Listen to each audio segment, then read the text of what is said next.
Yes. तो चलो भाई देखते हैं साइंस के कुछ जो इम्पोर्टेंट क्वेश्चन जो बार बार एग्जाम में पूछे जाते हैं। बहुत ज़्यादा इम्पोर्टेंट क्वेश्चन है, करते हैं इनको। तो पहला क्वेश्चन देखते हैं भी। आज का हमारा पहला क्वेश्चन है, शरीर की सबसे बड़ी ग्रंथि कौन सी है? सबसे बड़ी ग्रंथि के बारे में बात कर रहे हैं मैम। ग्रंथि का क्या काम होता है? ग्रंथि का काम होता है भी किसी भी चीज़ का स्त्रावण करना या किसी भी चीज़ का सिक्रेशन करना। तो कुछ ग्रंथियां हैं जो हार्मोन को स्रावित करती हैं, कुछ ग्रंथियां हैं जो एंजाइम्स का स्रावण करती हैं, एंजाइम्स का सीक्रेशन करती हैं। तो इसमें क्वेश्चन पूछा गया है भी सबसे बड़ी ग्रंथि कौन सी है? तो सबसे बड़ी ग्रंथि के बारे में अगर हम बात करें तो ऑप्शन दिए गए हैं भाई हमारे पास, लार ग्रंथि, थायराइड ग्रंथि, यकृत और आमाशय। तो हमारे क्वेश्चन के हिसाब से अगर हम बात करें, शरीर की सबसे बड़ी ग्रंथि कौन सी हो जाएगी भी? यकृत। यकृत क्या है? ग्रंथि। किस चीज का स्त्रावण करती है भी? एंजाइम का। एंजाइम किस चीज में काम आते हैं? एंजाइम भोजन को पचाने के लिए काम आते हैं। जो पाचन के लिए एंजाइम चाहिए होते हैं वो सारे सारे के सारे एंजाइम कहाँ से आते हैं?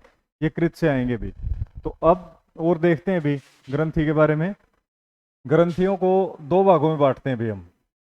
हमारे शरीर में जितनी भी ग्रंथियां पाई जाती हैं, एक तो अंतःस्रावी ग्रंथियां होंगी और दूसरी होती हैं बाह्य स्रावी ग्रंथियां।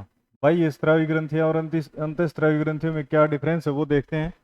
अंतःस्रावी ग्रंथियां तो वो रहेंगी भी जहाँ पे ग्रंथि है वहीं पे किसी भी चीज का स्त्रावण करती रहेगी भी, उसके बार के एरिया में स्त्रावण करती रहेगी।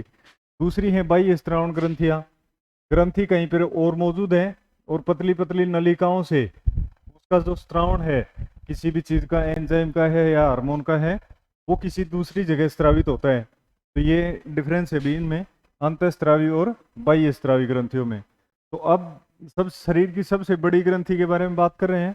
तो इसमें ये भी देख लेते हैं भी शरीर की सबसे बड़ी अंतः ग्रंथि कौन सी है और शरीर की सबसे बड़ी बाह्य स्रावी ग्रंथि कौन सी है। तो अगर अंतःस्रावी ग्रंथि के बारे में बात करें हम, सबसे बड़ी अंतःस्रावी ग्रंथि कौन सी होती है भी? थायराइड। थायराइड के बारे में इससे पहले वाले क्लास में भी बात की थी भी हमने। थायराइड ग्रंथि किस चीज के लिए काम करती है? किस चीज का नियंत्रण करती है भी? रक्त दाब का नियंत्रण करती है। रक्त दाब, ब्लड प्रेशर को कंट्रोल करने वाली ग्रंथि है थायराइड ग्रंथि। आयोडीन की कमी से रोग हो जाता है घेंघा। आयोडीन थायराइड के लिए इंपॉर्टेंट वो है भी। दूसरा देखते हैं भी बाह्य स्रावी ग्रंथि। बाह्य स्रावी ग्रंथि की अगर हम बात करें तो बाह्य स्रावी ग्रंथि कौन सी हो जाएगी भी? यकृत, सबसे बड़ी। फिर तीसरी आ जाती है भी इसमें मिश्रित। तीसरी टाइप की ग्रंथि कौन सी आ जाती है भी? मिश्रित, मिक्स्ड ग्लैंड्स, कि जो अंतःस्रावी का काम भी करेगा और बाह्य स्रावी का भी काम करेगा, कि वहीं की वहीं भी सिक्रेशन करेगा और कहीं दूसरी जगह पर भी सिक्रेशन करेगा। तो सबसे बड़ी मिश्रित ग्रंथि की अगर हम बात करें तो वो है भी अग्नाशय, पेंक्रियाज। पेंक्रियाज क्या काम करता है भी? पेंक्रियाज का बहुत इंपॉर्टेंट रोल है ना। पेंक्रियाज अगर काम करना बंद कर देता है तो उसमें कौन सी बीमारी आ जाती है? मधुमेह, डायबिटीज, जिसको कॉमन भाषा में हम शुगर बोलते हैं। किस चीज को कंट्रोल करता है पेंक्रियाज? ब्लड में शुगर के लेवल को कंट्रोल करता है भी। ब्लड में शुगर के लेवल को कंट्रोल करेगा। दो हार्मोन निकलते हैं इससे, दो हार्मोन जिनके बारे में बताया था मैंने पिछली क्लास में भी तुम्हें, ग्लूकागोन और इंसुलिन। तो दोनों था उसको ब्लड में ग्लूकोज के लेवल को कंट्रोल करते हैं भी। तो इससे अगला क्वेश्चन देखते हैं भी। इसमें जो इंपॉर्टेंट बातें थी वो सारी बता दी भी। अंतःस्रावी, बाह्य स्रावी और मिश्रित ग्रंथि सबसे बड़ी ग्रंथि। अब इसमें एक चीज और पूछ ली जाती है भी, शरीर की सबसे छोटी ग्रंथि कौन सी है? शरीर की सबसे छोटी ग्रंथि कौन सी है? तो सबसे छोटी ग्रंथि के बारे में हम जानते हैं भी पीयूष, या इंग्लिश में क्या बोलते हैं इसको? Pituitary gland. पिट्यूटरी ग्लैंड को दूसरा नाम भी दिया गया है भी कोई। दूसरा नाम क्या दिया गया है इसको? Master gland. मास्टर ग्लैंड क्यों बोलते हैं भी इसको? हमारे शरीर की जितनी भी ग्रंथियां हैं जो जिस भी चीज का स्त्रावण करती हैं, चाहे वो हार्मोन है चाहे एंजाइम है, किस उसको कंट्रोल कौन करता है भी? पीयूष ग्रंथि। इसलिए इसको मास्टर ग्रंथि बोला जाता है। नेक्स्ट क्वेश्चन देखते हैं भी। जो भी क्वेश्चन बने वो अच्छे से कर लेना भी। नेक्स्ट क्वेश्चन देखते हैं भी। मनुष्य में मादा जनन अंग से किस हार्मोन का स्त्राव स्त्राव होता है, या कौन सा हार्मोन है वो सीक्रेट होता है? कहाँ से होगा भी? मादा जनन अंग से। तो इसमें देखते हैं भी ऑप्शन हमारे एस्ट्रोजन, प्रोजेस्टेरोन, रिलैक्सिन, ये सभी कथन सत्य हैं। तो इसमें देखो भी, अगर मादा जनन अंग से स्रावित होने वाले हार्मोन की बात करते हैं हम, तो उसमें है भी ये रिलैक्सिन हार्मोन। रिलैक्सिन हार्मोन कब स्रावित होता है भी? डिलीवरी के समय। कब प्रोड्यूस होता है भी, या कब सीक्रेट होते हैं? डिलीवरी के समय। बाकी हार्मोन्स की भी बात करते हैं भी, एस्ट्रोजन और प्रोजेस्टेरोन। एस्ट्रोजन और प्रोजेस्टेरोन दोनों को क्या बोला जाता है भी? Female hormone. फीमेल हार्मोन इसको इसलिए बोलते हैं भी क्योंकि फीमेल के जितने भी कैरेक्टर्स हैं सारे किस हार्मोन के वजह से आते हैं? एस्ट्रोजन और प्रोजेस्टेरोन की वजह से। तो इसमें एक चीज और भी देख लेते हैं भी, ये दोनों फीमेल हार्मोन हो गए। इसमें मेल हार्मोन का क्या नाम है? मेल हार्मोन का नाम पूछ लिया जाता है कई बार भी, मेल हार्मोन। या ये बोल सकते हैं हम कि मानव के जितने भी गुण हैं, मानव के गुणों के लिए उत्तरदायी कौन सा हार्मोन है भी? वो है टेस्टोस्टेरोन। टेस्टोस्टेरोन।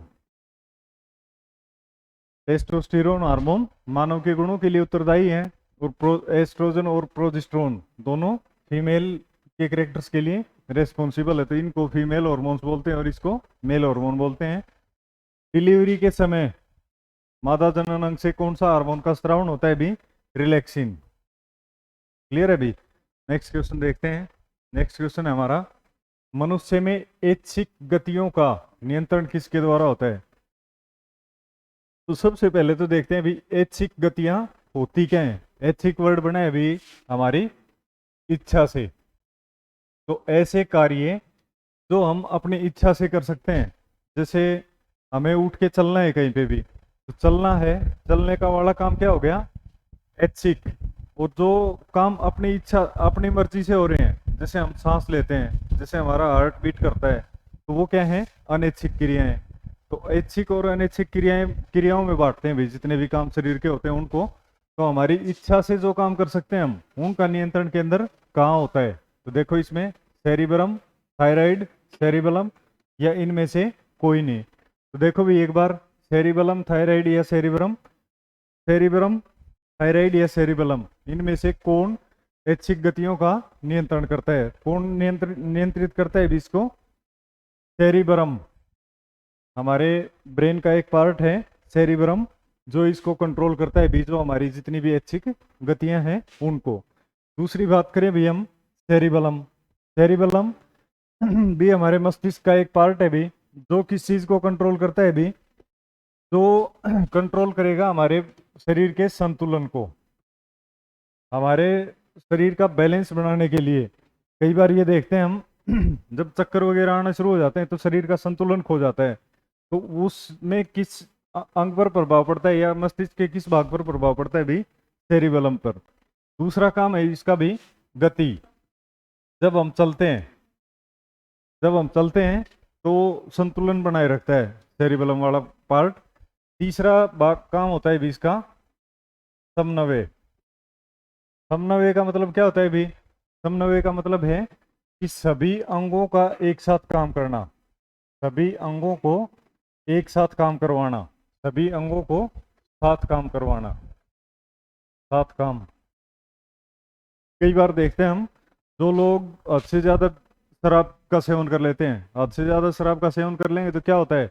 अंग सारे एक साथ काम नहीं करते, संतुलन खो जाता है उनका, दोनों ही काम हो जाते हैं, समन्वय भी नहीं रहता उसमें, संतुलन भी खो जाता है। तो समन्वय की बात कर रहे हैं हम कि उसका एक हाथ कहीं जाएगा, एक पैर कहीं जाएगा, तो उसके जो अंगों का समन्वय है वो खत्म हो जाता है, या उस पर उसका नियंत्रण नहीं रहता। तो इसमें क्वेश्चन था भी हमारा, मनुष्य में ऐच्छिक गतियों का नियंत्रण किसके द्वारा होता है? तो किसके द्वारा होगा भी? सेरिबरम के द्वारा। सेरिबलम है एक मस्तिष्क का पार्ट, इसके बारे में मैंने तुम्हें बता दिया। इसके 3 काम है भी, शरीर का संतुलन बनाए रखना, शरीर को गति प्रदान करना। गति में जब होता है शरीर, तो उसमें भी संतुलन और समन्वय दोनों की जरूरत पड़ती है। शरीर के सभी अंगों को एक साथ काम करवाना, ये क्या कहलाएगा? समन्वय। थायराइड, थायराइड एक ग्लैंड है भी, जो किस चीज का स्रावण करता है भी? हार्मोन का स्रावण करता है। ठीक है भी? तो नेक्स्ट क्वेश्चन देखते हैं भी। नेक्स्ट क्वेश्चन है हमारा, शरीर का तापक्रम। शरीर का टेम्परेचर कहाँ नियंत्रित होता है, तो शरीर का टेम्परेचर कहाँ नियंत्रित होगा भी? सबसे पहला ऑप्शन स्पाइनल कॉर्ड, दूसरा सेरिबेलम, तीसरा हाइपोथैलेमस, या चौथा है पिट्यूटरी। तो टेम्परेचर की बात करें, सबसे पहले तो इसमें पूछ लिया जाता है भी कि हमारे शरीर का सामान्य तापक्रम क्या होता है। तो सामान्य तापक्रम लेंगे भी हम 37 डिग्री सेल्सियस, 37 डिग्री सेल्सियस जो हमारे शरीर का तापमान है वो परमानेंट बना रहेगा। उसमें फिर देखते हैं भी तापक्रम को नियंत्रित कौन करता है, तापक्रम को नियंत्रित कौन करता है? तो तापक्रम को नियंत्रित करने वाला पार्ट है भी हमारा हाइपोथैलेमस। हाइपोथैलेमस हमारे शरीर के तापक्रम को नियंत्रित करता है। हाइपोथैलेमस कहाँ पे मौजूद रहता है भी? मस्तिष्क में। हमारे मस्तिष्क का एक भाग है हाइपोथैलेमस जो हमारे टेम्परेचर को कंट्रोल करेगा। हाइपोथैलेमस को एक दूसरा नाम दिया जाता है भी, हाइपोथैलेमस को दूसरा नाम क्या दिया जाता है भी? Master of master gland. Master of master gland बहुत इंपॉर्टेंट क्वेश्चन है भी। ये बात तो हमने पढ़ी होगी कि हमारे शरीर का मास्टर ग्लैंड कौन है, मास्टर ग्रंथि कौन से भाग को कहा जाता है? तो मास्टर ग्रंथि की अगर हम बात करें तो मास्टर ग्रंथि तो कौन सी है? पिट्यूटरी। और मास्टर ऑफ मास्टर ग्लैंड कौन सा कहलाता है भी? हाइपोथैलेमस। क्यों कहलाता है भी master of master gland? Pituitary क्या काम करती है, क्यों इसको मास्टर ग्रंथि बोला जाता है कि पिट्यूटरी है वो हमारे शरीर में जितने भी हार्मोन स्रावित होंगे, या ये बोल सकते हैं कि शरीर की अन्य जितनी भी ग्रंथियां हैं उनको सभी को कंट्रोल कौन करती है? पिट्यूटरी सबसे छोटी ग्रंथि है। अब पिट्यूटरी को तो मास्टर ग्रंथि इसलिए बोल दिया कि वो सारे जितनी भी ग्रंथियां हैं उनको कंट्रोल करेगी। हाइपोथैलेमस को मास्टर ऑफ मास्टर ग्लैंड क्यों बोलते हैं? क्यों बोलते हैं भी? क्योंकि पिट्यूटरी है वो कहाँ पर मौजूद रहती है भी? हाइपोथैलेमस वाले रीजन में। हाइपोथैलेमस में एक पार्ट है जिसको क्या बोलते हैं हम? पिट्यूटरी ग्लैंड, इसलिए इसको मास्टर ऑफ मास्टर ग्रंथि बोलते हैं। सेरिबेलम के बारे में हमने इससे पहले वाले क्वेश्चन में किया है, देखते हैं भी। स्पाइनल कॉर्ड, स्पाइनल कॉर्ड क्या है भी? मेरुदंड, रीढ़ की हड्डी। रीढ़ की हड्डी के बिल्कुल अंदर से एक पतला सा तार सा निकलता है भी, जो क्या काम करता है? तो हमारे शरीर के जितने भी नीचे के अंग हैं सभी पे अपना नियंत्रण रखता है। तो मेरुदंड की अगर हम बात करें तो मेरुदंड एक बहुत इंपॉर्टेंट काम करता है भी। मेरुदंड का स्पाइनल कॉर्ड का क्या काम है भी? प्रतिवर्ती क्रियाओं का केंद्र है ये, प्रतिवर्ती क्रियाओं का केंद्र। कई बार क्वेश्चन पूछ लिया जाता है भी कि प्रतिवर्ती क्रियाओं का नियंत्रण केंद्र कहाँ है, तो क्या बताएंगे हम? स्पाइनल कॉर्ड या मेरुदंड। अब बात कर लेते हैं बीच में प्रतिवर्ती क्रियाएं क्या होती हैं। प्रतिवर्ती क्रियाएं है भी कि जैसे कोई भी काम करते हैं हम, उसके अगेंस्ट जो काम होगा वो क्या होगा? प्रतिवर्ती क्रियाएं। जैसे हम चलते चलते एकदम से क्या करते हैं, चलते चलते एकदम से क्या हुआ, किसी गर्म चीज पर पैर टिक गया हमारा, तो पैर टिकते ही जो न्यूरॉन्स हैं वो मैसेज पैर से कहाँ पर भेजेंगे भी? पैर से मैसेज कहाँ पर भेजेंगे? मेरुदंड के पास। मेरुदंड फिर वापस मैसेज भेजती है पैर के पास ताकि हम तुरंत उस पैर को उठा लें। तो ये क्या था? एक्शन के खिलाफ तुरंत क्या था? रिएक्शन। तो ये क्या होगी? प्रतिवर्ती क्रियाएं। तो प्रतिवर्ती क्रियाओं का नियंत्रण केंद्र कहाँ है भी? Spinal cord. तापक्रम कौन नियंत्रित करता है इसमें? हाइपोथैलेमस। नेक्स्ट क्वेश्चन देखते हैं अभी। नेक्स्ट क्वेश्चन है हमारा, अमीबा में भोजन का अंतर्ग्रहण किसके द्वारा होता है? तो अमीबा दो जीव बताए थे भाई मैंने तुम्हें स्टार्टिंग की जब क्लास ली थी। दो जीव थे, अमीबा और पैरामीशियम। और इसके बारे में ये बोला था भी, अमीबा और पैरामीशियम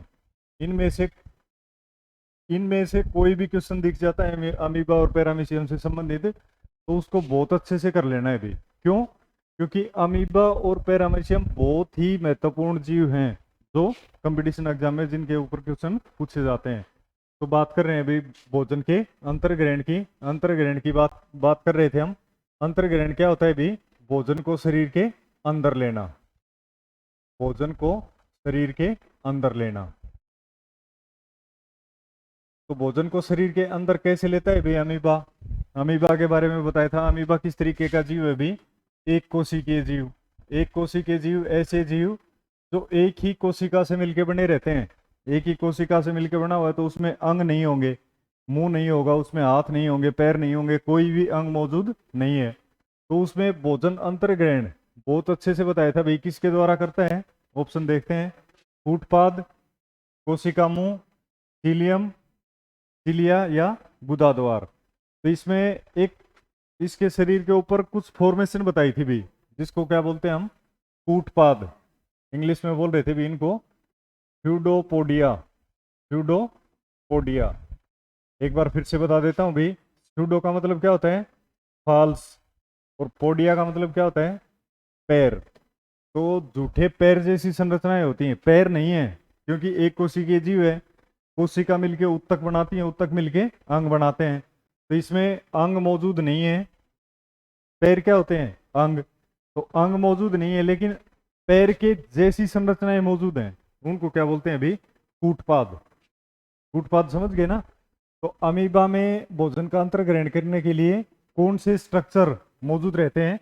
कूटपाद। इंग्लिश में अगर लिखा है तो स्यूडोपोडिया।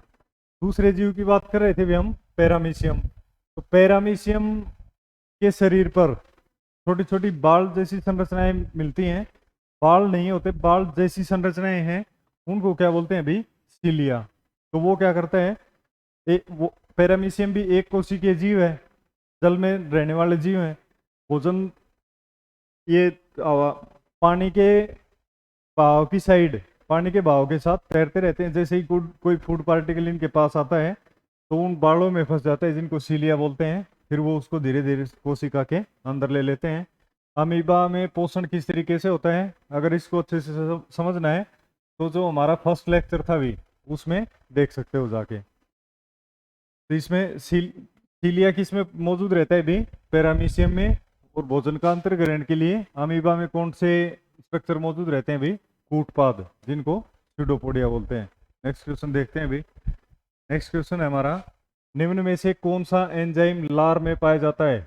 लार में पाए जाने वाले एंजाइम, लार में कितने एंजाइम पाए जाते हैं? 2। तो देखो इसमें से कौन सा एंजाइम है? पेप्सिन, ट्रिप्सिन, टाइलिन या कीमोट्रिप्सिन? तो देखो, लार में कौन सा एंजाइम पाया जाता है भी? टाइलिन। टाइलिन एंजाइम लार में पाया जाता है। किस चीज का पाचन करता है भी? स्टार्च का। स्टार्च का पाचन करके किस में तोड़ देता है? स्टार्च का पाचन करके माल्टोज में तोड़ देता है भी। स्टार्च का पाचन करके माल्टोज में तोड़ देता है। तो यहाँ पे 2-3 क्वेश्चन और बन जाते हैं भी, कि भोजन का पाचन शुरू कहाँ से होता है, या भोजन के पाचन की शुरुआत कहाँ से होती है? तो कहाँ से होगा भी? मुंह से। कौन कौन पाचन शुरू करता है उसका? लार। लार में 2 एंजाइम पाए जाते हैं। जो सबसे पहले किस चीज का पाचन शुरू होता है भी? स्टार्च का पाचन। जिसमें टूट जाती है स्टार्च का पाचन होके माल्टोज में टूट जाती है। तो ये सारे क्वेश्चन करेंगे भी। पेप्सिन, पेप्सिन कौन से अवयव का पाचन करता है भी? प्रोटीन का। ट्रिप्सिन किस चीज का पाचन करेगा? प्रोटीन का। और काइमोट्रिप्सिन या कीमोट्रिप्सिन जिसको बोलते हैं, किस चीज का पाचन करता है भी? प्रोटीन का। स्टार्च क्या है? Starch carbohydrate. कार्बोहाइड्रेट के बारे में बताया था ना। कार्बोहाइड्रेट 2 तरीके की होती है। कार्बोहाइड्रेट 2 तरीके की कौन कौन सी होती है? एक तो जिसमें स्टार्च की मात्रा होती है, और दूसरी जिसमें शुगर की मात्रा होती है। दूसरी को क्या बोलते हैं? शर्करा। कार्बोहाइड्रेट 2 प्रकार की होती है, एक स्टार्च वाली कार्बोहाइड्रेट और दूसरी शर्करा वाली। शर्करा वाली की पहचान कैसे करेंगे भैया? ये मीठी होती है, और स्टार्च वाली है, ये मीठी नहीं रहेगी। तो इसमें सारे क्वेश्चन जितने भी पॉसिबल क्वेश्चन थे वो बता दिए भी। नेक्स्ट क्वेश्चन देखते हैं। नेक्स्ट क्वेश्चन है हमारा, ऊर्जा उत्पादन के लिए कोशिका प्राय किसका उपयोग करती है? शरीर में जितनी भी ऊर्जा का उत्पादन होगा, ऊर्जा का उत्पादन कहाँ पर होता है भी? कोशिका के अंदर। कहाँ पर होता है ऊर्जा का उत्पादन? कोशिका के अंदर। कोशिका के अंदर भी एक कोशिकांग पाया जाता है भी। कोशिका के अंदर अलग अलग कोशिकांग पाए जाते हैं, जो अलग अलग काम करते हैं। तो ऊर्जा उत्पादन के कोशिकांग की बात कर रहे हैं, तो ऊर्जा उत्पादन के लिए कौन सा कोशिकांग इंपॉर्टेंट होता है भी? माइटोकॉन्ड्रिया। माइटोकॉन्ड्रिया, माइटोकॉन्ड्रिया का दूसरा नाम क्या दिया जाता है भी? Power house of the cell. कोशिका का बिजली घर किस अंगक को कहा जाता है? तो अब देखते हैं किस तरीके से ऊर्जा का उत्पादन होता है। सबसे पहले देखेंगे कौन से पदार्थ का उपयोग करते हैं ऊर्जा उत्पादन के लिए। अमीनो अम्ल, ग्लूकोज, वसा, वसामल या सुक्रोज। तो इसमें देखो भी ऊर्जा उत्पादन के लिए त्वरित ऊर्जा, तुरंत ऊर्जा किसके द्वारा मिलती है भैया हमारे शरीर में? ग्लूकोज के द्वारा। तो हमारा ऑप्शन क्या हो जाएगा भी? ग्लूकोज। अब देखो ऊर्जा का उत्पादन किस किस तरीके से होता है। भोजन का, कार्बोहाइड्रेट का पाचन होने के बाद अंतिम उत्पाद क्या बचता है भी? ग्लूकोज। ग्लूकोज फिर कहाँ पे एब्जॉर्ब हो जाता है? रक्त में। रक्त में एब्जॉर्ब होने के बाद वो कहाँ पर पहुंच जाता है भी? हर एक कोशिका में। कोशिका में एक कोशिकांग है माइटोकॉन्ड्रिया। माइटोकॉन्ड्रिया के अंदर जाएगा ग्लूकोज। ग्लूकोज माइटोकॉन्ड्रिया के अंदर जाएगा। तो जब ग्लूकोज किसके साथ मिलता है भी? ऑक्सीजन के साथ, तो उससे ऊर्जा का उत्पादन होता है। दूसरी बात ये आ जाती है भी यहाँ पे कि हमारे शरीर में ऊर्जा का उत्पादन कौन सी फॉर्म में होता है? तो कौन सी फॉर्म में होता है भी? एटीपी की फॉर्म में। एडिनोसिन ट्राईफॉस्फेट, कई बार इसकी फुल फॉर्म पूछ ली जाती है भी। एटीपी की फुल फॉर्म क्या है? Adenosine triphosphate.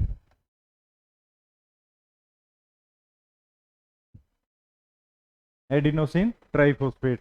अब बात करते हैं भी अमीनो अम्ल। अमीनो अम्ल किस चीज का पाचन होने के बाद बनते हैं भी? प्रोटीन। प्रोटीन का पाचन होने के बाद अंतिम उत्पाद क्या बचता है? अमीनो अम्ल। वसा अम्ल, जिसके नाम से ही पता चल रहा है वसा। सुक्रोज। सुक्रोज किसका पाचन होके बनते हैं भी? कार्बोहाइड्रेट का। या सुक्रोज जो शुगर है डायरेक्टली खाई जाती है। तो नेक्स्ट क्वेश्चन देखते हैं भी। नेक्स्ट क्वेश्चन है हमारा किस अभिक्रिया द्वारा, किस अभिक्रिया के बारे में बात कर रहे हैं भी? ऑक्सीजन, पौधों में ऑक्सीजन बाहरी वातावरण से कोशिका में पहुंचता है। तो किस अभिक्रिया के द्वारा ऑक्सीजन है वो अंदर जाएगी पौधों के शरीर में? देखते हैं किण्वन, विसरण, दहन या प्रकाश संश्लेषण। तो प्रकाश संश्लेषण तो एक ऐसी प्रक्रिया है भी जिसमें पौधा क्या करता है भी? अंदर तो कौन सी गैस लेता है? Carbon dioxide. और बाहर कौन सी गैस छोड़ता है? ऑक्सीजन। तो देखो ये ऑप्शन तो यहाँ पे बिल्कुल गलत हो गया। इस अभिक्रिया द्वारा पौधों में ऑक्सीजन बाहरी वातावरण से कोशिकाओं के अंदर पहुंचता है। तो ये बात कर रहे हैं भाई हम ऑक्सीजन अंदर लेने के लिए। तो ऑक्सीजन अंदर किस प्रोसेस में जाती है भाई? श्वसन के द्वारा। श्वसन के द्वारा पौधों में अंदर जाएगी ऑक्सीजन। एक क्वेश्चन यहाँ पे बहुत इंपॉर्टेंट बनता है भी। कई जो स्टूडेंट्स हमारे में से वो क्या करते हैं, अगर ये पूछ लिया जाए कि पौधे जब सांस लेते हैं तो अंदर कौन सी गैस लेंगे, तो वो तुरंत बता देते हैं कार्बन डाइऑक्साइड। लेकिन ये गलत है। पौधे जब सांस लेते हैं तो अंदर कौन सी गैस लेते हैं भी? ऑक्सीजन। और बाहर जब छोड़ते हैं तो कौन सी गैस छोड़ते हैं भी? Carbon dioxide. तो इस चीज को ध्यान में रखना है। एक तो दिन में पौधों में प्रकाश संश्लेषण की अभिक्रिया चलती रहती है, प्रकाश संश्लेषण का प्रोसेस चलता रहता है, इसलिए वो अंदर तो कार्बन डाइऑक्साइड लेते रहते हैं और बाहर ऑक्सीजन छोड़ते रहते हैं। तो इस चीज को कंफ्यूज नहीं होंगे बीच में। प्रकाश संश्लेषण और श्वसन दोनों एक दूसरे के विपरीत प्रोसेस हैं, जिसमें अंदर कार्बन डाइऑक्साइड जाएगी वो प्रकाश संश्लेषण और अंदर ऑक्सीजन जाएगी वो श्वसन। तो अब देखते हैं भी श्वसन के दौरान ऑक्सीजन बाहर से अंदर जाएगी, किस प्रोसेस के द्वारा जाती है? तो देखते हैं भी। सबसे पहला ऑप्शन हमारे पास किण्वन, दूसरा विसरण, तीसरा दहन। एक ऑप्शन हमारे पास जो जिसको एक्सप्लेन कर दिया वो इसमें पार्टिसिपेट नहीं करेगा। दूसरी बात करते हैं भी किण्वन। किण्वन एक ऐसा प्रोसेस है जिसमें जीवाणु पार्टिसिपेट करते हैं और इसमें किस चीज का उत्पादन करते हैं भी? एल्कोहल का उत्पादन करते हैं। तो ये भी प्रोसेस यहाँ पे ऑप्शन यहाँ पे खत्म हो जाता है। अगला है भी विसरण। विसरण को इंग्लिश में बोलते हैं भी डिफ्यूजन। डिफ्यूजन का मतलब क्या है भी?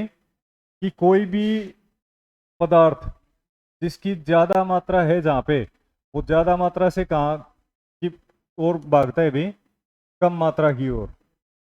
ज्यादा मात्रा से कम मात्रा की ओर भागेगा, विसरण। तो विसरण वाला ऑप्शन है ये यहाँ पे सही हो जाता है भी। तो किस अभिक्रिया द्वारा पौधों में ऑक्सीजन बाहरी वातावरण से कोशिकाओं में पहुंचती है? विसरण के द्वारा।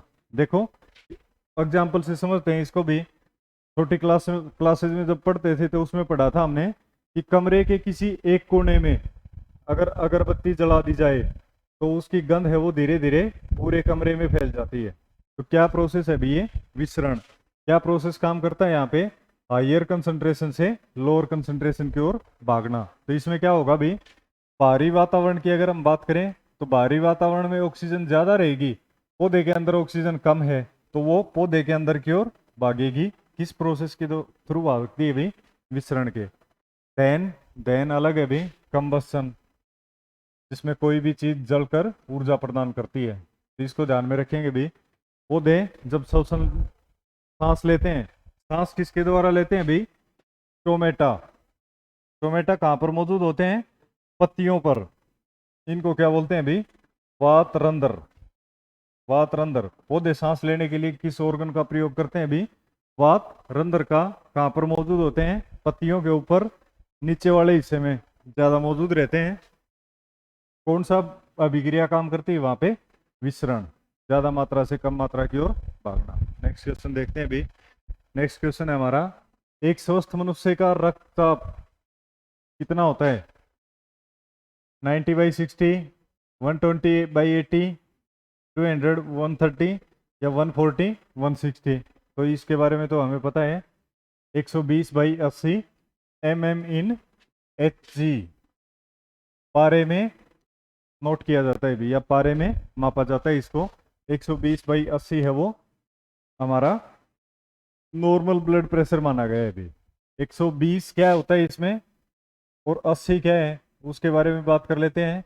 एक होता है भी हमारे ब्लड प्रेशर को जब मापते हैं तो सिस्टोलिक प्रेशर, और दूसरा होता है डायस्टोलिक प्रेशर। सिस्टोलिक प्रेशर और डायस्टोलिक प्रेशर। तो सिस्टोलिक प्रेशर के बारे में देखते हैं पहले। तो सिस्टोलिक प्रेशर होता है 120 और डायस्टोलिक प्रेशर होता है 80। अब इसमें इसको समझते हैं भी किस तरीके से काम करता है। हमारा जो हार्ट है, हमारा हार्ट का काम क्या होता है भी? पंपिंग करना। पंपिंग करने का मतलब रक्त को धक्का देता रहता है, उसके पास जो भी रक्त आएगा उसको धक्का देके बाहर फेंकता रहता है। तो इसमें प्रोसेस क्या होता है भी? हार्ट में एक बार जब ब्लड भर जाता है तो वो क्या होता है? कॉन्ट्रैक्ट। हार्ट कॉन्ट्रैक्ट रिलैक्स होता रहता है। तो कॉन्ट्रैक्ट होगा, कॉन्ट्रैक्ट होता है, कोई भी चीज पिचकेगी या हार्ट कॉन्ट्रैक्ट होगा तो उसमें प्रेशर बहुत ज्यादा लगता है, तो उस प्रेशर को क्या बोलते हैं?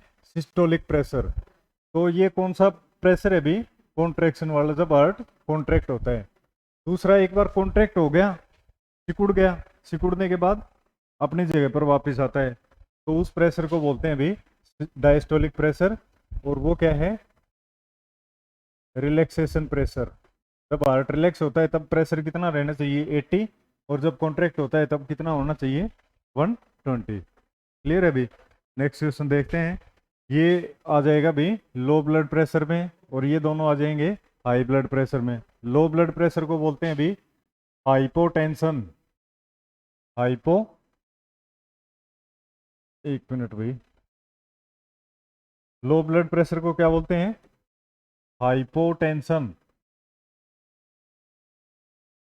और हाई ब्लड प्रेशर को बोलते हैं हाइपरटेंशन। हाइपरटेंशन नॉर्मल रहेगा 120/80। अगला क्वेश्चन है भी, मनुष्य के मस्तिष्क की सबसे बाहरी झिल्ली कौन सी है? पियामीटर, मीटर, ड्यूरोमीटर या एरेक्नोइड? तो सबसे बाहरी झिल्ली है भी ड्यूरोमीटर, जो बाहरी आघात हैं उनसे सुरक्षा करती है। मस्तिष्क की सुरक्षा का काम रहता है इसका। अगला क्वेश्चन देखते हैं भी। अगला क्वेश्चन है हमारा, रक्त में ग्लूकोज की मात्रा नियंत्रित रहती है। तो अभी थोड़ी देर पहले ही बात कर रहे थे भी हम, रक्त में ग्लूकोज की मात्रा को कंट्रोल कौन करता है? कौन सा हार्मोन बनना कम हो जाता है जिसके कारण जो ग्लूकोज की मात्रा है वो अनियंत्रित हो जाती है। तो इसमें देखते हैं अभी, सबसे पहला ऑप्शन है हमारा सोमेटोटेनिन, दूसरा है ग्लूकागोन, तीसरा है गैस्ट्रिन और चौथा है इंसुलिन हार्मोन के कारण। तो इसमें देखो भी, रक्त में ग्लूकोज की मात्रा को नियंत्रित करने वाले दो हार्मोन हो गए भी हमारे पास यहाँ पर। दो हार्मोन कौन कौन से हो गए? एक तो ग्लूकागोन और दूसरा है इंसुलिन। तो यहाँ पे हमारे दोनों ऑप्शन सही रहेंगे। ग्लूकागोन का काम क्या है भी? ये ग्लूकोज की मात्रा को बढ़ाता है, ग्लूकोज की मात्रा को बढ़ाता है। भाई शरीर में, रक्त में ग्लूकोज की मात्रा को बढ़ाता है, या ग्लूकोज में, रक्त में ग्लूकोज की मात्रा को डिजोल्व करवाता है। दूसरा है इंसुलिन। ग्लूकागोन ग्लूकोज की मात्रा को बढ़ाएगा या ग्लूकोज को अब्जॉर्ब करवाता है ब्लड में। फिर ज्यादा मात्रा में जो ग्लूकोज चला जाता है उसको रक्त से बाहर निकाल देता है, तो इंसुलिन उसको बाहर निकाल देता है। तो ये क्या करता है भी? ग्लूकोज की मात्रा को कम करता है।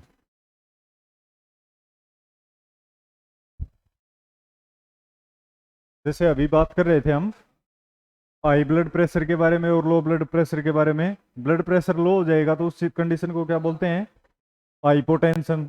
और इसको ज्यादा हो जाता है उस कंडीशन को क्या बोलते हैं? हाइपरटेंशन। तो इसमें भी ग्लूकागोन के कारण और इंसुलिन के कारण, दोनों ही हार्मोन जब इम्बैलेंस हो जाते हैं तो दोनों के कारण दिक्कत हो जाती है भी। अगर इन ग्लूकागोन और हार्मोन अच्छे से काम नहीं करेगा तो क्या होगा भी? ग्लूकोज की मात्रा कम हो जाएगी। तो उस कंडीशन को बोलेंगे भी हम हाइपोग्लाइसीमिया। हाइपोग्लाइसीमिया। अगर इंसुलिन हार्मोन काम करना बंद कर देगा, इंसुलिन हार्मोन क्या करता है भी? ग्लूकोज की मात्रा को लेवल में लेके आता है। इसने तो बढ़ा दी थी, इसने तो रक्त में अब्जॉर्ब करवाया था ग्लूकोज को, ये फिर उसको जितनी मात्रा की जरूरत है उतनी रख के और बाकी को बाहर कर देगा। तो अगर इंसुलिन हार्मोन काम करना बंद कर देता है तो कौन सी कंडीशन हो जाएगी भी? Hyperglycaemia. Hyperglycaemia. ये क्या है भी? ग्लूकोज की मात्रा का बढ़ना, और ये क्या है भी? ग्लूकोज की मात्रा का कम होना। दोनों ही कंडीशन क्या है भी? दोनों ही कंडीशन खतरनाक रहेंगी। अब बात देख लेते हैं भी, तो ग्लूकोज की मात्रा को नियंत्रित कौन करता है भी? दोनों हार्मोन, ग्लूकागोन और इंसुलिन। इसमें एक क्वेश्चन और भी पूछ लिया जाता है भी कि ग्लूकागोन और इंसुलिन हार्मोन कहाँ से स्रावित होते हैं भी? अग्नाशय से। अग्नाशय से स्रावित होने वाले हार्मोन हैं, पैंक्रियाज से स्रावित होने वाले हार्मोन हैं जो हमारे ब्लड में ग्लूकोज की मात्रा को नियंत्रित करते हैं। इसके बाद देखते हैं भी गैस्ट्रिन। गैस्ट्रिन इसके नाम से ही पता चल रहे हैं, जो हमारे शरीर में HCl बनता है, जो हमारे पेट में एसिड बनता है स्टमक में, उसको कंट्रोल करता है एक तो गैस्ट्रिन हार्मोन। दूसरा इसके नाम से ही पता चल रहा है गैस्ट्रिक। जो गैस की मात्रा होती है पाचन तंत्र में, जो गैस की मात्रा है और HCl है, दोनों को कंट्रोल कौन करता है भी? Gastrin hormone. एक और बच गया भी सोमेटोस्टेनिन। तो सोमेटोस्टेनिन का क्या काम है भी? सोमेटोस्टेनिन काम करता है भी हार्मोन के सीक्रेशन से संबंधित है। जितने भी हार्मोन स्रावित होते हैं उनके सीक्रेशन से संबंधित है। किसी के सीक्रेशन को बढ़ाता है, किसी के सीक्रेशन को कम करता है। तो सोमेटोस्टेनिन का काम क्या है? हार्मोन की मात्रा को नियंत्रित करना। तो क्लियर है भी? रक्त में ग्लूकोज की मात्रा को नियंत्रित कौन करेगा? ग्लूकागोन और इंसुलिन। हम सबसे मोटी गलती क्या करते हैं भी? हमने किसी भी बुक में क्वेश्चन देख लिया कि ग्लूकोज की मात्रा को नियंत्रित कौन करता है, ज्यादातर बुक्स में मिल जाएगा भी इंसुलिन। ये बात तुम्हें कोई नहीं बताएगा कि ग्लूकागोन का भी उतना ही रोल है जितना इंसुलिन का है। तो दोनों को अच्छे से तैयार करेंगे भी। ऑप्शन में कोई भी चीज मिल सकती है, यहाँ पे दोनों है तो दोनों के बारे में बता दिया। नेक्स्ट क्वेश्चन देखते हैं अभी। नेक्स्ट क्वेश्चन है, जैव प्रक्रम के अंतर्गत कौन आता है? पोषण, उत्सर्जन, शोषण या सभी? तो इंपॉर्टेंट बात यहाँ पे ये बनती है अभी, जैव प्रक्रम के बारे में ही समझ लेते हैं पहले। जैव प्रक्रम है क्या? जिस चीज के बारे में हमें पता नहीं होगा तो उसके ऑप्शंस के बारे में तो बिल्कुल भी नहीं बता सकते। जैव प्रक्रम को बोलते हैं भाई हम लाइफ प्रोसेसेस। Life processes. तो लाइफ प्रोसेसेस या जैव प्रक्रम के अंतर्गत वो सारी चीजें आती हैं भी, कोई भी जीव को जीवित रहने के लिए जो काम करने पड़ते हैं, कोई भी जीव को जीवित रहने के लिए जो काम करने पड़ते हैं वो सारे क्या आ जाएंगे, जैव प्रक्रम में आएंगे, लाइफ प्रोसेसेस में आएंगे। तो देखो ऑप्शन, पोषण, उत्सर्जन, श्वसन या सभी। पोषण की बात करें, पोषण क्या है भाई, भोजन को शरीर के अंदर लेना और उससे शरीर, भोजन शरीर में जो जो काम करता है वो सारे काम करवाना। भोजन के काम बताए थे, 3 काम होते हैं। सबसे पहला ऊर्जा लेना, दूसरा काम बताया था भी शरीर की मरम्मत के लिए, और तीसरा काम बताया था शरीर की वृद्धि के लिए। तो पोषण, जीवित रहने के लिए पोषण जरूरी है ना, जरूरी है, तो पोषण जरूरी है। दूसरा है उत्सर्जन। उत्सर्जन क्या बताया था भी, कि शरीर में ऐसे पदार्थ जिनका कोई काम नहीं है उनको शरीर से बाहर निकालना। क्यों क्यों बाहर निकालना भाई, क्योंकि अगर वो शरीर के अंदर ज्यादा दिन तक रहेंगे तो क्या करेंगे, शरीर में नुकसान पहुंचाएंगे। तो ये क्या है, उत्सर्जन। तो उत्सर्जन वाला प्रोसेस भी जिंदा रहने के लिए जरूरी है, तो ये भी सही करेंगे। श्वसन, श्वसन तो बहुत जरूरी है भाई जिंदा रहने के लिए। तो तीनों ही प्रोसेस हैं वो किस में है भी, जैव प्रक्रम के अंतर्गत आते हैं। जैव प्रक्रम को अच्छे से ध्यान में रखो भी, कोई भी जीव को जिंदा रहने के लिए जो काम करने पड़ते हैं वो क्या कहलाते हैं, जैव प्रक्रम। तो हमारा आंसर क्या हो जाएगा भी इसमें, ये सभी। अगला देखते हैं भी, अगला क्वेश्चन हमारा, गोबर छत्ता किसके अंतर्गत आता है। गोबर छत्ता किसको बोलते हैं भी, तो हमारे बिल्कुल लोकल लैंग्वेज में बोलते हैं भी, सांप की छतरी। सांप की छतरी जो बारिश के सीजन में सबसे ज्यादा देखने को मिलती है, जहाँ पे पशुओं का गोबर वगैरह डाला जाता है, या जहाँ पे जो पेड़ पौधों की टूटी फूटी टहनियाँ या पत्ते वगैरह डाल देते हैं, वहाँ पे क्या उगना शुरू हो जाता है भी, सांप की छतरी। तो किसके अंतर्गत आएगा भी, परजीवी, स्वपोषी, मर्तजीवी या प्रासरणी। तो देखो इसमें परजीवी कौन से जीव होते हैं भी, ऐसे जीव जो किसी दूसरे जीव के शरीर के ऊपर या शरीर के अंदर रहते हैं और अपना पोषण वहीं से लेते हैं। तो इस तरीके का जीव नहीं है ना, इसमें 2 जीव रहेंगे, परजीवी में 2 जीव रहते हैं भी। एक तो वो जीव जिसके शरीर के ऊपर या अंदर कोई दूसरा जीव रहेगा, और एक वो जो दूसरा जीव अंदर या ऊपर रहता है वो। तो परजीवी वाला नहीं है इसमें। परजीवी अगर पौधों की बात करें तो उसमें वो एक बहुत इंपॉर्टेंट एग्जाम्पल आ जाता है भी, अमरबेल। अमरबेल खुद का पोषण खुद से नहीं करती भी, जिस भी पौधे के ऊपर रहती है अपना पोषण वही से ग्रहण करती है। दूसरा है भी स्वपोषी। स्वपोषी के बारे में बात कर की है हमने पहले भी। स्वपोषी कौन से जीव होते हैं भी, ऐसे जीव जो अपना भोजन स्वयं तैयार करते हैं। तो अपना भोजन स्वयं तैयार करने वाले जीव कौन से हैं भी, अपना भोजन स्वयं तैयार करते हैं। स्वयं तैयार करने वाले जीव कौन से हैं, हरे पौधे। जितने भी हरे पौधे हैं वो अपना भोजन स्वयं तैयार करते हैं। जो जीव अपने भोजन के लिए दूसरों के ऊपर निर्भर करते हैं वो क्या कहलाते हैं भी, परपोषी। तो हम क्या हैं, हम कौन सी कैटेगरी में आते हैं, परपोषी। हम अपने जीव के लिए किसके ऊपर निर्भर करते हैं, एक तो हरे पौधों के ऊपर और दूसरे जंतुओं के ऊपर। तीसरा ऑप्शन देखते हैं बीच में, मर्तजीवी। मर्तजीवी ऐसे जीव हैं भी जो मरे हुए जीवों के ऊपर निर्भर करते हैं अपने पोषण के लिए, मरे हुए जीवों के ऊपर निर्भर करते हैं। तो इसमें बताया था मैंने भी, गोबर छत्ता जो गोबर पर उगने वाला कवक है, फंगस है, वो किसके ऊपर निर्भर करता है भी, मरे हुए जीवों के ऊपर। अभी बताया था कि पेड़ पौधों के पत्ते या टूटी हुई डालियां जहाँ पे डाल देते हैं वहां पे उगना शुरू हो जाते हैं। तो गोबर छत्ता किसके अंतर्गत आएगा भी, इसमें मर्तजीवी जो मरे हुए जीवों से अपना भोजन तैयार करता है। नेक्स्ट क्वेश्चन देखते हैं भी।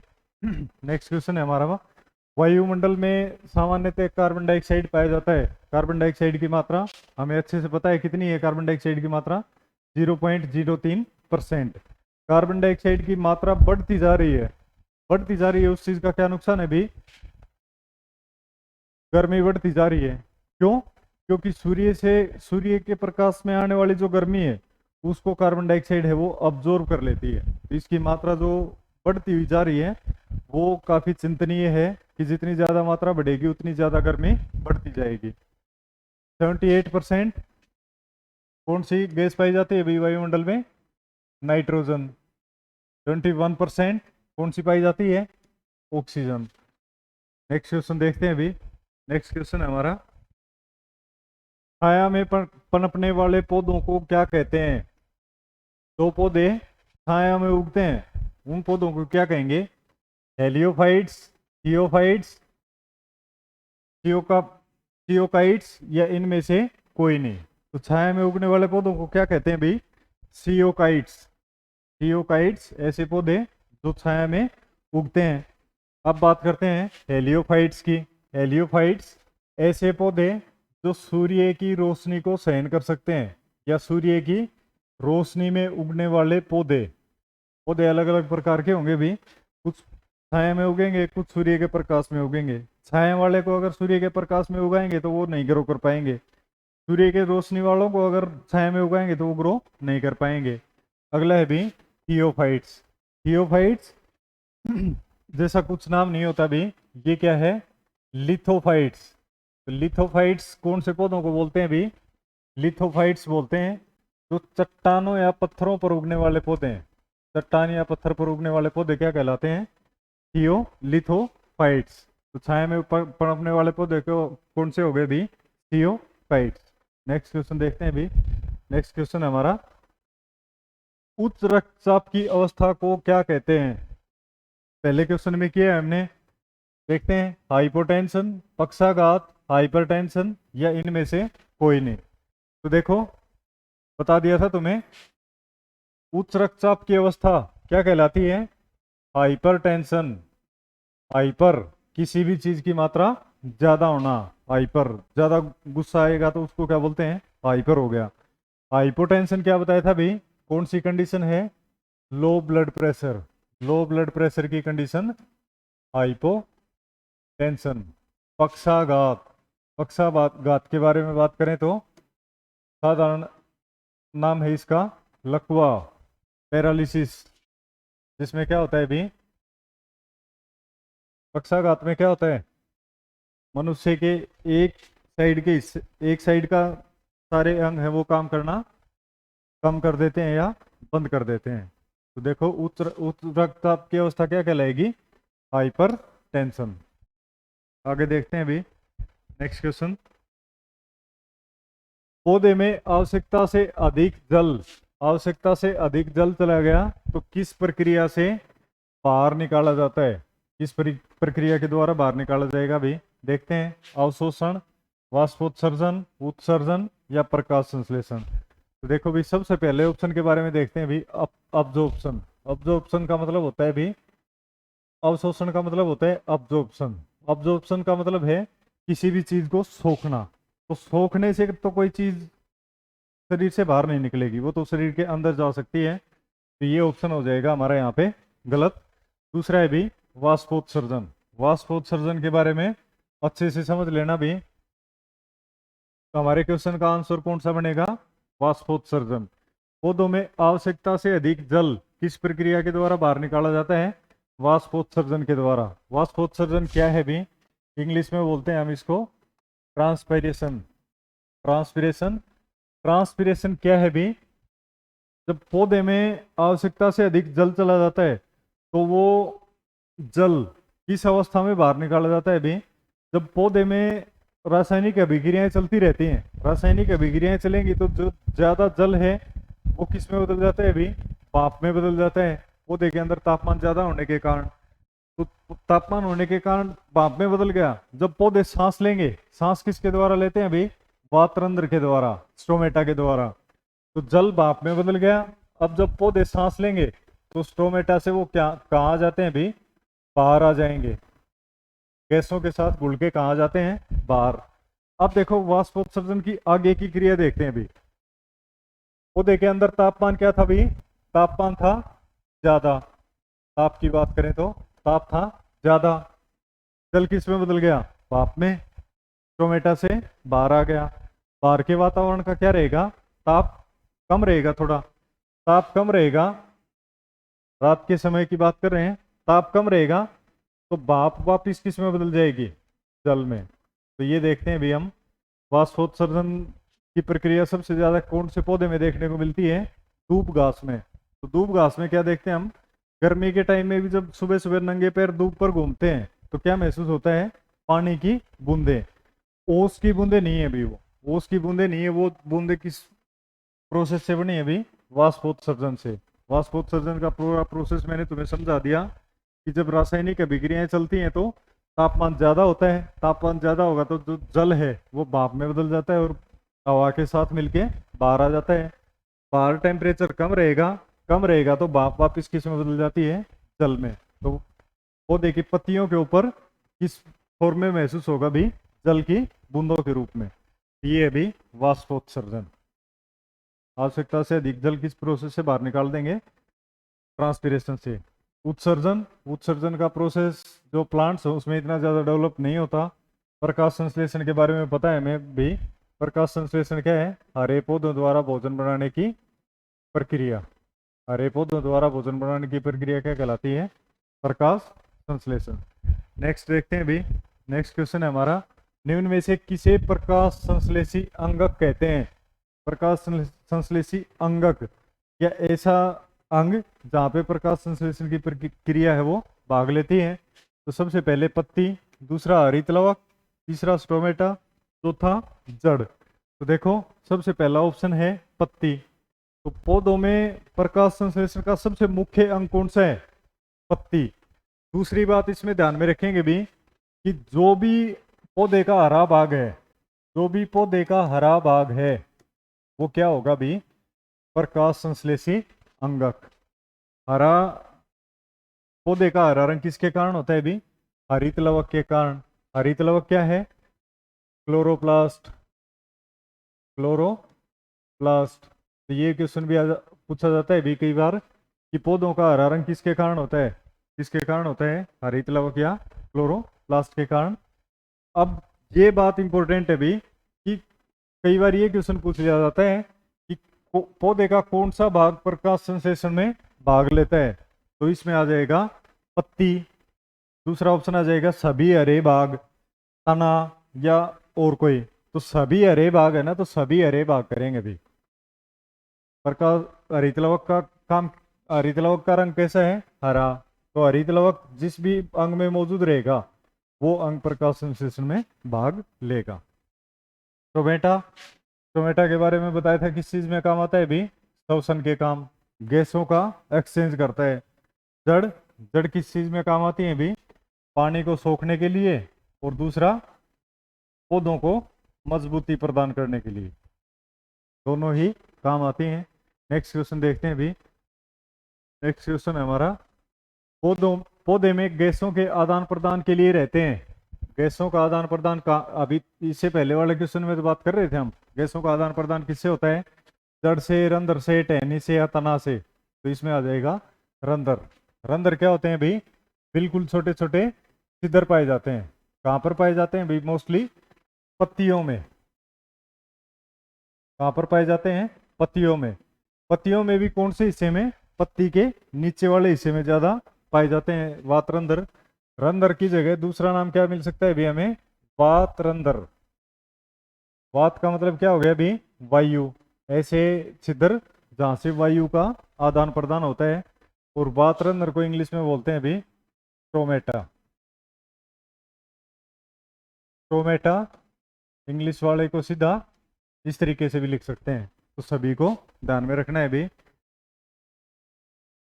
पौधों में गैसों के आदान प्रदान के लिए कौन सा पार्ट हो गया भी? रंध्र। अगला देखते हैं भी। Next question. नेक्स्ट क्वेश्चन हमारा, पुष्पों का अध्ययन क्या कहलाता है? अध्ययन से संबंधित क्वेश्चन पूछे जाते हैं भी। तो पुष्पों का अध्ययन क्या कहलाता है? एग्रेस्ट्रोलॉजी, फिनोलॉजी, एंथोलॉजी या इनमें से कोई नहीं।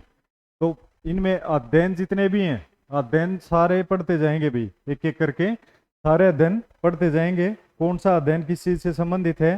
तो उसमें देखते हैं भी। एग्रेस्ट्रोलॉजी किस चीज का अध्ययन है भी? घास का अध्ययन, घास से संबंधित अध्ययन बायोलॉजी की कौन सी ब्रांच में किया जाता है भी?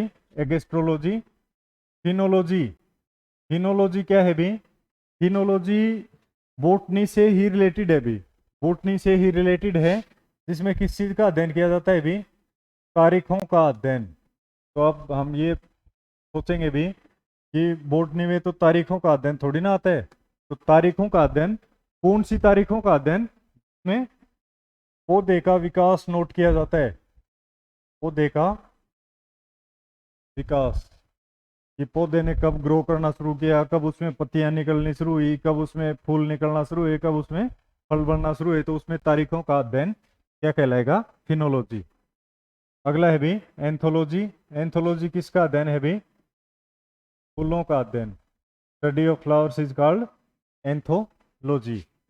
इनमें से कोई नहीं। नेक्स्ट क्वेश्चन देखते हैं भी। तो क्वेश्चन हो गए भी हमारे कंप्लीट। जिस प्लेटफॉर्म पे क्लासेस देख रहे हो, राजगुरु कैंपस यूट्यूब चैनल है भी, अगर क्लास अच्छी लगे तो उसको शेयर कर दो और सब्सक्राइब कर दो भी। अगर अच्छी लगती है तो अपने फ्रेंड्स के पास फॉरवर्ड कर दो ताकि दूसरे भी इसको देखते रहें। थैंक यू भी, मिलते हैं नेक्स्ट क्लास में। Thank you.